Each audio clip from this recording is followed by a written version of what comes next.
Hello, welcome, सत श्री अकाल, आदाब, नमस्कार। आप सबका स्वागत है खेल खेल में के इस नए एपिसोड में। मैं हूं आपका होस्ट और दोस्त सिद्धार्थ महान। पिछले कुछ हफ्तों में हमने अहमदाबाद और मुंबई की सैर कराते हुए ग्राउंड से स्पेशल एपिसोड्स पेश किए, दुनिया के टॉप स्टेडियम और भारत की क्रिकेट लेगेसी के बारे में जाना। अब हम लौट आए हैं स्टूडियो में, लेकिन इसका मतलब ये नहीं है कि हमारे एपिसोड्स की रोचकता कम होगी। खास तौर पर इस हफ्ते जब हम चर्चा करेंगे टीम इंडिया की एक और आईसीसी ट्रॉफी जीत की, चैंपियंस ट्रॉफी विन के बारे में। भारत ने लगातार 2 आईसीसी खिताब जीते हैं। पिछले साल पहले यूएसए और कैरेबियन में T20 वर्ल्ड कप जीता और अब दुबई में चैंपियंस ट्रॉफी। तो चलिए इस विशेष जीत पर चर्चा करते हैं, लेकिन पहले इस हफ्ते की टॉप स्पोर्ट्स हेडलाइंस। भारत ने तीसरी बार चैंपियंस ट्रॉफी जीती, फाइनल में न्यूजीलैंड को 4 विकेट से हराया। जीत के बाद रोहित शर्मा ने दिया विराम रिटायरमेंट की खबरों को। केएल राहुल की धमाकेदार वापसी, चैंपियंस ट्रॉफी में बने भारत के संकट मोचक। WPL 2025 का महाफाइनल, Mumbai Indians versus Delhi Capitals, कौन बनेगा चैंपियन। ऑल इंग्लैंड बैडमिंटन चैंपियनशिप में भारतीय चुनौती समाप्त, लक्ष्य सेन और पीवी सिंधु की हार। भारतीय पैरा एथलीट्स का कमाल, world para athletics grand pre 2025 में मेडल्स की बरसात। भारतीय क्रिकेट को बड़ा झटका, पूर्व ऑलराउंडर सैयद आबिद अली का निधन। तो चलिए अब बात करते हैं इस हफ्ते की सबसे बड़ी और गर्व करने वाली खबर की। भारत ने एक बार फिर आईसीसी चैंपियंस ट्रॉफी पर कब्जा जमा लिया है। टीम इंडिया ने दुबई में खेले गए चैंपियंस ट्रॉफी फाइनल में न्यूजीलैंड को 4 विकेट से हराकर तीसरी बार यह खिताब अपने नाम किया। रोहित शर्मा की कप्तानी में भारत का यह सुनहरा दौर जारी है और लगातार दूसरी आईसीसी ट्रॉफी जीतकर टीम ने दुनिया को दिखा दिया है कि यह मौजूदा दौर की सबसे मजबूत क्रिकेट टीमों में से एक है। आइए देखते हैं इस ऐतिहासिक जीत की कहानी।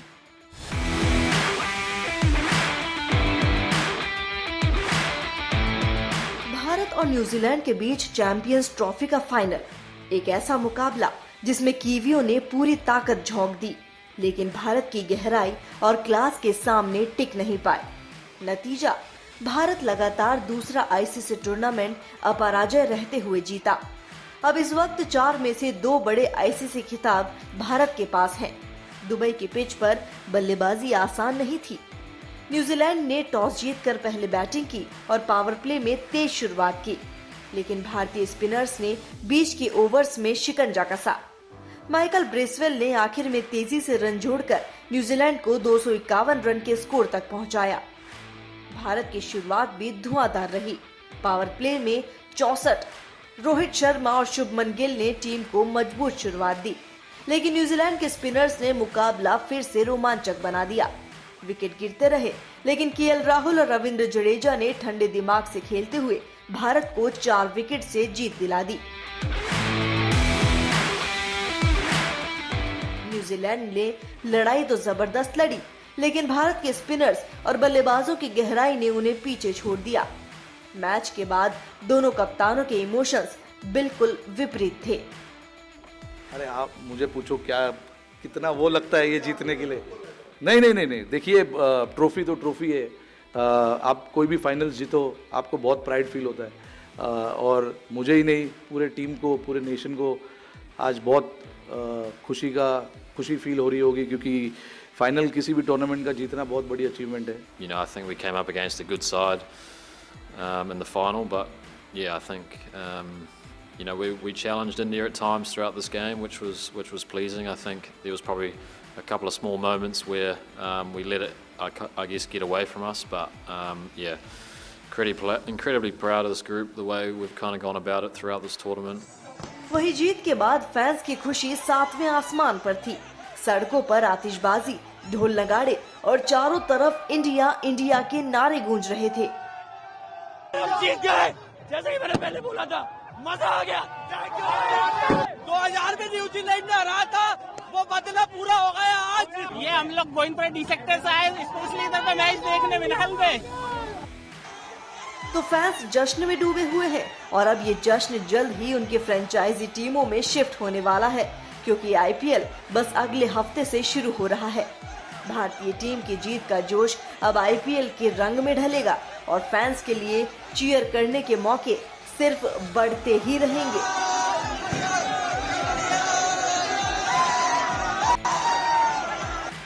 टीम इंडिया जब आईसीसी चैंपियंस ट्रॉफी जीती तो देश भर में जश्न का माहौल था।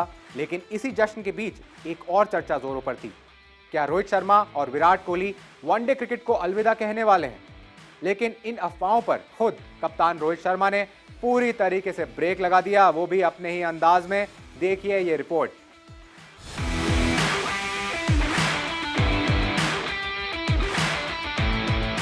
चैंपियंस ट्रॉफी जीतने के बाद जब टीम इंडिया भारत लौटी तो एयरपोर्ट से लेकर बीसीसीआई के समारोह तक हर जगह जबरदस्त स्वागत हुआ। हर कोई अपने चैंपियन को एक झलक देखने के लिए बेताब था।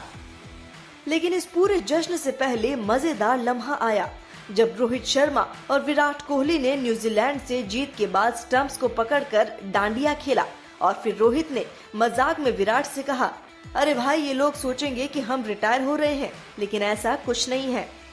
पिछले कुछ महीनों से ये अटकलें तेज थी कि क्या ये दोनों दिग्गज चैंपियंस ट्रॉफी के बाद वनडे क्रिकेट से दूरी बना लेंगे, खासकर इस साल की शुरुआत में जब दोनों का प्रदर्शन उतना दमदार नहीं था।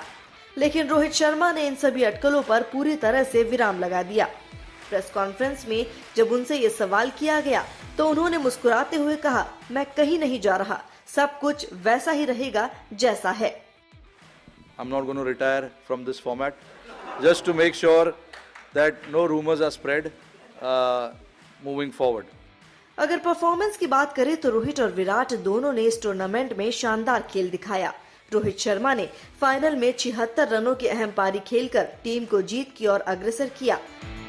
विराट कोहली ने सेमीफाइनल में ऑस्ट्रेलिया के खिलाफ 84 रनों की क्लासिक पारी खेली, जिसने टीम इंडिया की फाइनल में एंट्री पक्की की।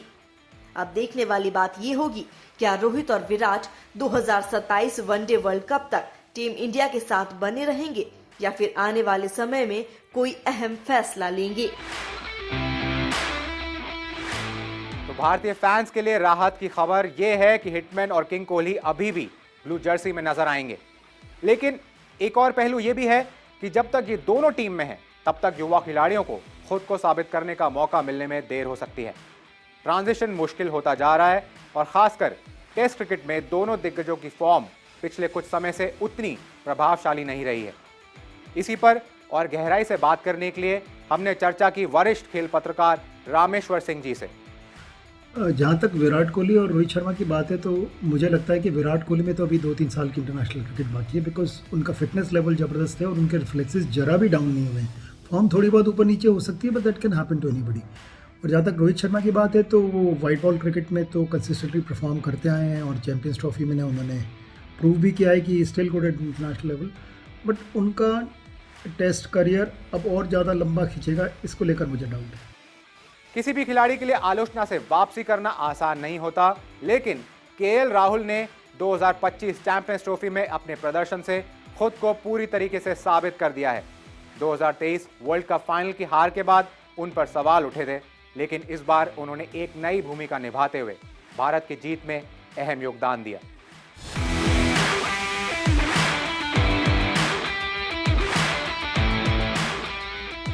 केएल राहुल की ये कहानी एक परफेक्ट रिडेम्पशन स्टोरी बन गई। ओपनर से मिडिल ऑर्डर तक का सफर, विकेट कीपिंग की जिम्मेदारी और फिर भी बल्ले से लगातार शानदार प्रदर्शन। राहुल ने हर चुनौती को अपनाया। पूरे टूर्नामेंट में उन्होंने सिर्फ एक बार अपना विकेट गंवाया और 140 की अविश्वसनीय औसत के साथ इतिहास रच दिया। पाकिस्तान के खिलाफ बल्लेबाजी का मौका नहीं मिला, लेकिन जब भी राहुल मैदान पर आए उन्होंने टीम को संकट से निकाला।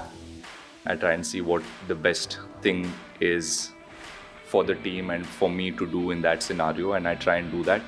And not always am I going to be right. I will be, I will fail sometimes. I will make mistakes. I will make mistakes in reading the game, and that's the beauty of sport. And for me, if my heart is in the right place, and if I'm thinking that this is the best way for me to win the game, then I can go back home and sleep peacefully. Semifinal में Australia के खिलाफ 42 run और final में New Zealand के खिलाफ 34 run. हर बार राहुल ने अपनी शांत और भरोसेमंद बल्लेबाजी से भारत की जीत सुनिश्चित की। जब रविंद्र जडेजा ने फाइनल में विनिंग शॉट खेला, तब राहुल नॉन स्ट्राइकर एंड पर खड़े थे। शायद ये उनकी पूरी टूर्नामेंट की भूमिका का सबसे सटीक प्रतीक था। इस चैंपियंस ट्रॉफी के साथ केएल राहुल के करियर में पहला आईसीसी खिताब जुड़ गया और उनके इस सफर ने दिखा दिया कि सच्चे चैंपियन आलोचना से टूटते नहीं बल्कि वापसी कर इतिहास रचते हैं। विमेंस प्रीमियर लीग 2025 अपने रोमांचक फिनाले पर पहुंच गई है। इस बार खिताबी भिड़ंत मुंबई इंडियंस और दिल्ली कैपिटल्स के बीच होगी। क्या हरमनप्रीत कौर की टीम फिर से चैंपियन बनेगी या दिल्ली इस बार 2023 फाइनल का हिसाब बराबर करेगी?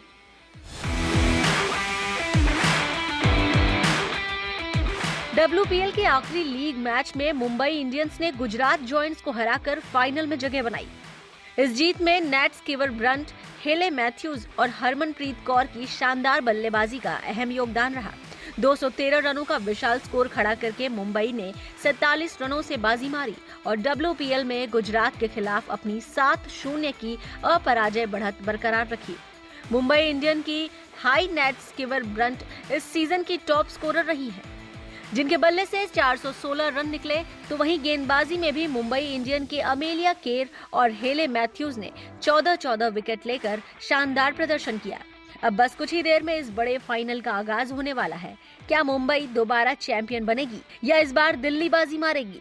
देखते हैं कौन उठाएगा WPL 2025 की trophy. All England badminton championship में भारतीय चुनौती खत्म हो गई है। लक्ष्य सेन, त्रिसा जॉली और गायत्री गोपीचंद की जोड़ी क्वार्टर फाइनल में हारकर टूर्नामेंट से बाहर हो गई है और इससे पहले PV सिंधु भी पहले ही दौर में बाहर हो चुकी थी।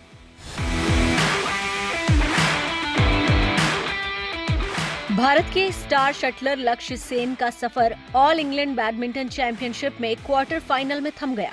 उन्हें चीन के पूर्व चैंपियन और world number 6 Li Shifeng के खिलाफ 10-21, 16-21 से हार का सामना करना पड़ा।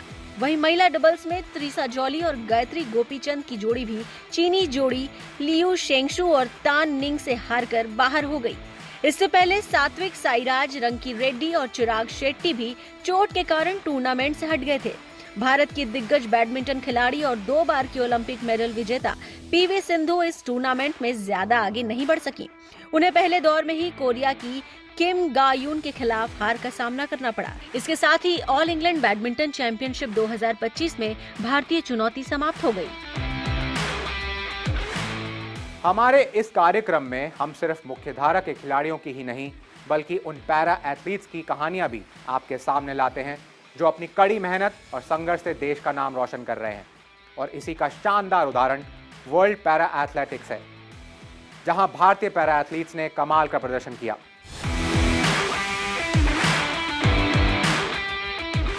नई ऊंचाइयों को छूता भारतीय पैरा स्पोर्ट्स।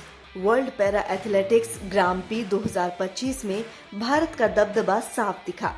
पुरुषों की जैवलिन थ्रो F46 कैटेगरी में रिंकू हुडा ने 60.26 मीटर के शानदार थ्रो के साथ गोल्ड मेडल जीत लिया। वहीं डिस्कस थ्रो में भी भारत का जलवा कायम रहा। सागर ने गोल्ड मेडल जीता, बालाजी राजेंद्रन ने सिल्वर और जनक सिंह हर्षणा ने ब्रॉन्ज मेडल जीता। महिलाओं की 100 मीटर दौड़ में भारत की प्रीति पाल ने सिल्वर मेडल जीता। पहली बार भारत में आयोजित हो रहे इस ऐतिहासिक टूर्नामेंट में 20 देशों के 280 से ज्यादा पैरा एथलीट्स ने हिस्सा लिया। यह सिर्फ एक जीत नहीं बल्कि भारत की स्पोर्ट्स में बढ़ती ताकत का संकेत है। भारतीय क्रिकेट ने इस हफ्ते एक अनमोल रत्न खो दिया। पूर्व ऑलराउंडर श्री सैयद आबिद अली का 12 मार्च 2025 को निधन हो गया। 60 और 70 के दशक में भारतीय क्रिकेट के अहम सदस्य रहे आबिद अली बेहतरीन ऑलराउंडर थे जो अपनी जबरदस्त फील्डिंग के लिए जाने जाते थे। 29 टेस्ट और 5 वनडे खेलने वाले आबिद अली ने 1971 में इंग्लैंड और वेस्टइंडीज में भारत की ऐतिहासिक टेस्ट सीरीज जीत में अहम भूमिका निभाई थी। उनकी दमदार गेंदबाजी, बेहतरीन बल्लेबाजी और तेज तर्रार फील्डिंग ने उन्हें क्रिकेट जगत में एक खास पहचान दिलाई। बहुत से पुराने क्रिकेटर्स ने उन्हें अपनी ट्वीट्स में ट्रिब्यूट्स दिए। उनका जज्बा और समर्पण भारतीय क्रिकेट प्रेमियों के दिल में हमेशा जिंदा रहेगा। सभी क्रिकेटर्स सैयद आबिद अली की बहुत इज्जत करते थे और भारतीय क्रिकेट के लिए एक ये बहुत बड़ा लॉस है। लेकिन शायद आबिद अली भी यही चाहते थे कि इस हफ्ते जब भारत ने चैंपियंस ट्रॉफी जीती है, हम सब इस शानदार जीत को याद करें। तो हम आपको छोड़ते हैं इस ऐतिहासिक जीत के कुछ यादगार मोमेंट्स के साथ। इस हफ्ते के लिए बस इतना ही। मैं आपसे विदा लेता हूं। See you next week and keep watching खेल खेल में विद सिद्धार्थ महान।